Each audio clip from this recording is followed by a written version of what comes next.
शिवाय, हरि ओम नमो शिवाय, नमो शिवाय, हरि ओम नमो शिवाय, ओम नमो शिवाय, ओम नमो शिवाय, ओम नमो शिवाय, ओम नमो शिवाय, ओम नमो शिवाय, ओम नमो शिवाय, ओम कलिं कृष्णाय नमो, ओम कलिं कृष्णाय नमो, ओम कलिं कृष्णाय नमो, ओम कलिं कृष्णाय नमो, ओम कलिं कृष्णाय नमो, ओम कलिं कृष्णाय नमो, ओम कलिं कृष्णाय नमो, ओम कलिं कृष्णाय नमो, ओम नमो भगवते वासुदेवाय, ओम नमो भगवते वासुदेवाय, ओम नमो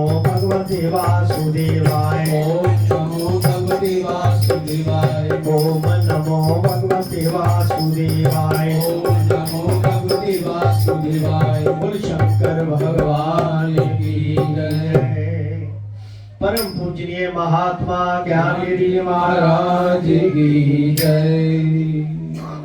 बोल सियापति रामचंद्र महाराज की जय। पवन सुत हनुमान की जय। बोल राधा कृष्ण भगवान की जय। बोल गीता माता की जय। बोल गंगा जमुना सरस्वती माता की जय। सच्चिया जोता वाली माता बड़ी सदा की जय। गुरु रूप सत्संग जी, बहुत अच्छा कीर्तन चल रहा था। कीर्तन का काफी आनंद है। 25वां अध्याय है आज माघ महात्म का। 2-3 अध्याय रह गए हैं। इस माघ महात्म में केवल स्नान मात्र से ही नहीं, सत्संग कीर्तन भजन से और जो पिशाच हुए, जो अवगत रूहें हैं, वो कैसे बनी, किस कर्मों से बनी और उनका कल्याण कैसे हुआ, वो सारा वर्णन है इस माघ महात्म। आइए बड़े प्यार से 25वां अध्याय करें। सियावर राम जय जय राम,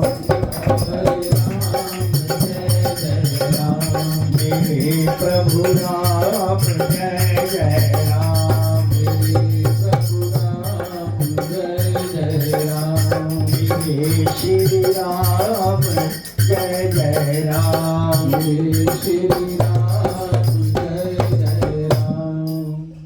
बोल शंकर भगवान की जय। पिशाच कहने लगा, हे मुनि, केरल देश का ब्राह्मण किस प्रकार मुक्त हुआ, ये कथा विस्तार पूर्वक कहिए। देवद्युति कहने लगा, केरल देश में वासु नाम वाला एक वेद पारंगत ब्राह्मण था। उसके बंधुओं ने उसकी भूमि छीन ली, जिससे वह निर्दल और दुखी होकर अपनी जन्म भूमि त्याग कर देश देश में घूमता किसी व्याधिग्रस्त होकर मृत्यु को प्राप्त हो गया। उसका कोई बंधन ना होने के कारण उसकी औदर्भ वैदिक क्रिया नहीं हुई और ना ही उसकी दाह क्रिया हुई। इस प्रकार क्रिया के लोप होने से निर्जन वन में प्रेत होकर चिरकाल तक फिरता। अब देखिए, जिसकी औदर्भ देहिक क्रिया ना,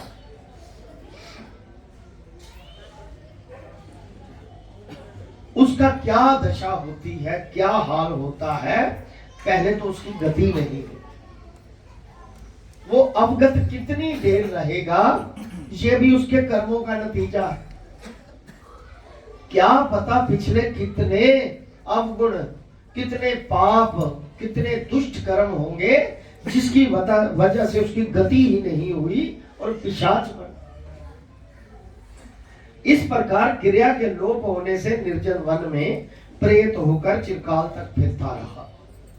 शीत ताप भूख प्यास के दुख से हाहाकार करता हुआ वह नंगे शरीर रोता फिरता था, परंतु उसकी कहीं सदगति नहीं दिखाई देती थी। सर्वथा दान ना देने से वह अपने कर्म रहित था।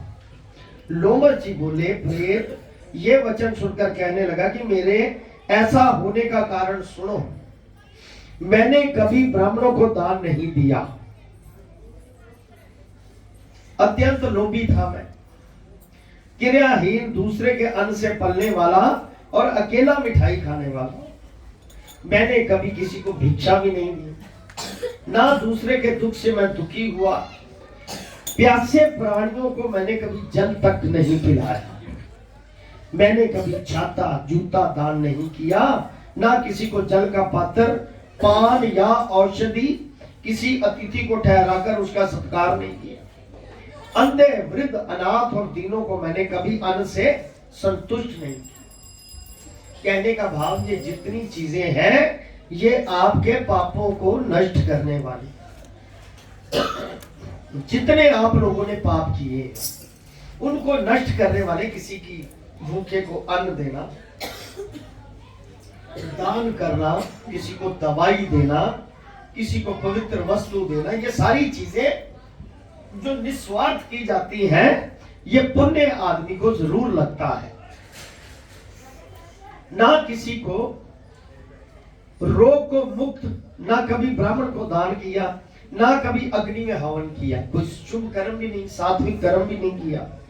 वैशाख आदि मास में किसी को ठंडा जल भी नहीं मैंने पिलाया, ना ही मैंने बड़ व पीपल को कभी वृक्ष लगाया, ना किसी प्राणी को बंधन से छुड़ाया। अब बंधन कई प्रकार का है।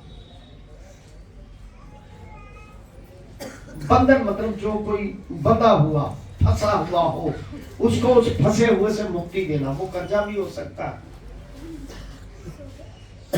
कर्जे वाला भी फंसा होता है, या किसी को कोई अधीन गुलामी करे और सारी जिंदगी उसे गुलाम रहने पर मजबूर हो जाए, उसको छुड़ा देना। ऐसे कई बंधन होते हैं। जेल भी बंधन होता है। कभी कोई व्रत करके शरीर को नहीं सुखाया, इस कारण मेरा पूर्व जन्म सारे बुरे कर्मों में ही व्यतीत हुआ। मेरे पूर्व जन्म के कर्मों से ही मेरी ये गति हुई है। अवगत जो हुआ है, पुराने जन्म के कर्म थे तभी अवगत हुआ। इस वन में व्याघ्र भेड़िए से बचा हुआ मांस तथा जंतुओं के खाने से गिरे हुए फल, वृक्षों पर लगे हुए सुंदर फल तथा झरने का सुंदर सब जल सभी ही मिलते हैं, परंतु देव इच्छा से मैं कुछ खा ही नहीं पाता।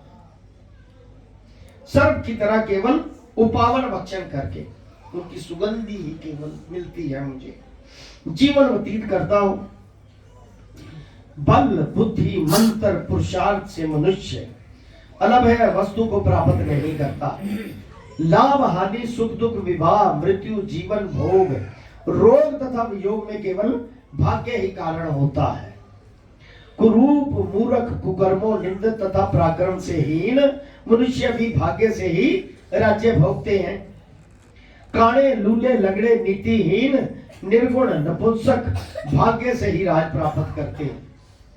पर्वत पर भी बलवान राक्षस पिशाच रहते हैं, जिनमें से कभी कभी कोई कहीं कहीं वन में फिरते हुए अपने कर्म के अनुसार अन्न जल प्राप्त करते हैं।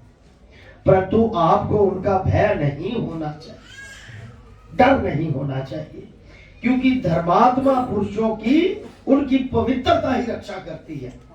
जो लोग सत्संग, कीर्तन, भजन, पुण्य कर्म, दान आदि या शास्त्रों का वाक्य सुनना, पढ़ना, ये सारे धार्मिक जो कर्म है आपके, यही आपकी रक्षा करने वाले हैं पापों से, बुरे कामों से।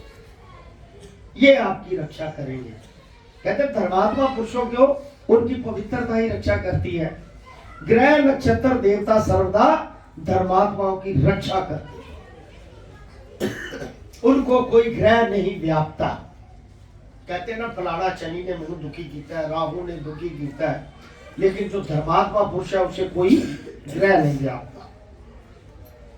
ये पिशाच आप जैसे भक्त की तरह आंख उठाकर भी नहीं देख सकते। जो नारायण की, भगवान की भक्ति से पवित्र है, उसको प्रेत, पिशाच, विधर्म, काकणी, चाकणी ग्रह, रेवती, यज्ञ मात्र ग्रह, भयंकर ग्रह, कृत्या, सर्प, कुष्ठमांड तथा दूसरे दुष्ट जंतु पवित्र वैष्णव की तरफ भी नहीं देख सकते। कहते एक वैष्णव, एक सात्विकी आदमी ये सारी बुरी चीजें उसकी तरफ देख भी नहीं सकते। ऐसा है जिसकी जीवा पर गोविंद गाना, हृदय में वेद तथा श्रुति विद्यमान है, जो पवित्र और दानी है, ऐसे जीव को कभी भय नहीं हो सकता। हे ब्राह्मण, इस प्रकार कर्मों का फल भोगता हुआ यहां रहता हूं, ऐसा सोचकर मैं शोक नहीं करता। एक बार मैं ज्वालिनी नदी के किनारे पर गया था, वहां पर घूमते हुए मैंने सारस के वचनों को सुना।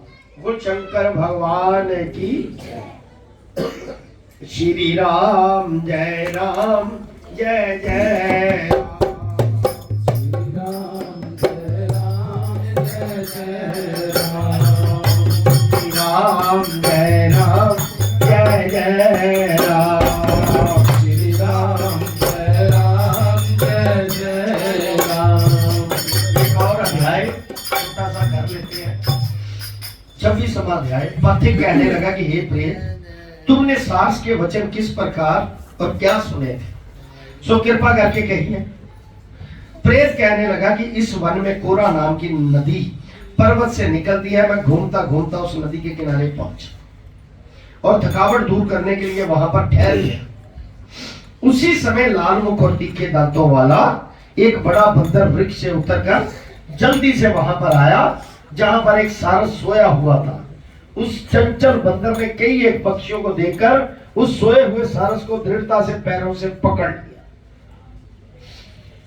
और तो सब पक्षी उड़कर वहां से चले गए, परंतु सारसी डर के भयभीत होकर बंदर को देखा और मधुर वाणी से कहने लगा कि हे बंदर, तुम बिना अपराध मुझको क्यों दुख देते हो?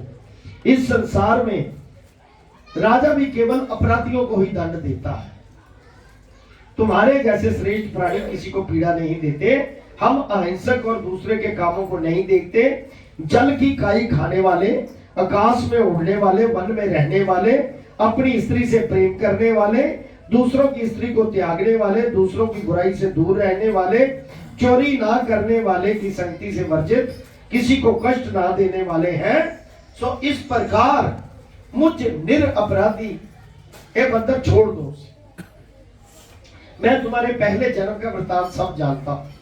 ये वचन सुनकर मैं बंदर उसको छोड़कर दूर बैठ गया और कहने लगा कि तुम मेरे जन्म के बारे में क्या जानते हो? तुम अज्ञानी पक्षी हो और मैं वन में घूमने वाला हूं। सास कहने लगा कि मैं अपनी जाति की समृद्धि के बल से तुम्हारे पूर्व जन्म के विषय में जानता हूं। पूर्व जन्म में तुम विंध्या पर्वत के राजा थे और मैं तुम्हारे कुल का पूज्य पुरोहित हूं। देखो, जो किसी के साथ जुड़ा है पिछले जन्म से कोई ना कोई से योग मिला है, तभी जुड़ा है।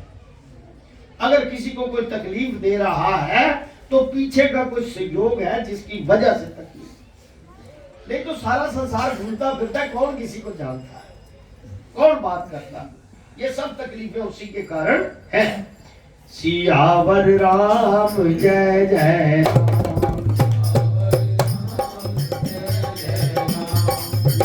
प्रभु राम जय जय राम, प्रभु राम जय जय राम, श्री राम जय जय राम, श्री राम जय जय राम। कहते मैं तुम्हारे कुल का पूज्य पुरोहित था। तुम राजा होकर अपनी प्रजा को पीड़ा रूपी अग्नि की ज्वाला से पहले ही तप चुके थे। पहले तुम कुंभी पाक में नरक में डाले गए। तुम्हारे शरीर को नरक में 3000 वर्ष बीत गए। फिर नरक से निकलकर बचे हुए पापों के कारण इस बंदर की योनि में आए और मुझको मारना चाहते थे। हो पूर्व जन्म में तुमने ब्राह्मण के भाग से लूटकर बलपूर्वक फल खाए थे। उसका यह भयंकर फल हुआ कि तुम वानर और वनवासी हुए। प्राणी अवश्यमेव अपने किए हुए कर्मों को भोगता है, इसको देवता भी हटा नहीं सकते। इस प्रकार मैं सारस का जन्म लेकर भी अज्ञान से मोहित नहीं हुआ। इतनी कथा सुनकर वानर कहने लगा कि यदि ठीक ही जानते हो तो बताओ तुम पक्षी कैसे हो? सारस कहने लगा कि मेरी दुर्गति का कारण भी सुनो। तुमने नर्मदा नदी के किनारे पर सूर्य ग्रहण के समय बहुत से ब्राह्मणों के निमित्त 100 ढेर अन्न के दान किए थे। मैंने प्रोहताई के मत से थोड़ा सा ब्राह्मणों को दिया और बाकी सब मैं आप ले गया।